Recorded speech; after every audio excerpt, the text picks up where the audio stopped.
Have you ever wondered what would happen if an angel of the Lord appeared on earth today? What would that being look like? Would we even recognize that it was an angel? Well, in the Old Testament, the prophet Daniel and his three friends, Shadrach, Meshach, and Abednego, were thrown into a fiery furnace for refusing to bow down to a golden idol that the king had set up. The story is found in the book of Daniel, chapter 3, verses 24 to 25, and it says, "Then King Nebuchadnezzar looked in the furnace and saw 4 men walking around in the fire, and they were not hurt. And he came near and looked and saw 4 men. And behold, the 4th had the appearance of a son of the gods. And I say the 4th, says the king, looks like a son of the gods." Now, the angel of the Lord, he had appeared in the form of a man, and this was no ordinary man. It was the pre-incarnate Christ who came to deliver these 3 Hebrew men from certain death. But the amazing thing is that the king saw this angelic being, and he recognized that this 4th person in the furnace looked like a son of the gods. He didn't need to be an expert in theology to understand that what he was seeing was a divine being.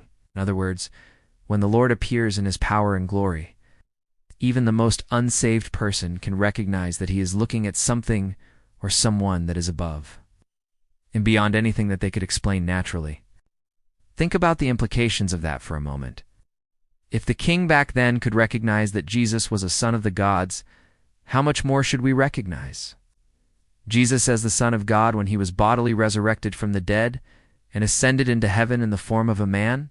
Or how much more should we recognize him when he returns in the clouds with the 10,000 saints mentioned in the book of Revelation? See, when the Lord comes in his power and glory, when he returns to earth, it will be obvious that he has come. There will be no mistake.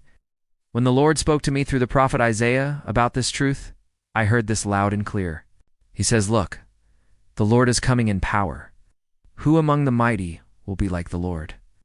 And who among the sons of earth is like the God of Abraham?" This is a call to get ready, because when the Lord comes in his glory, only those who are prepared will be able to stand. Oh, that you and I would be found worthy to stand before the Lord when he comes in his glory, when he comes in his power. I am the host, and until next time, thanks for watching. And remember, never hold your peace.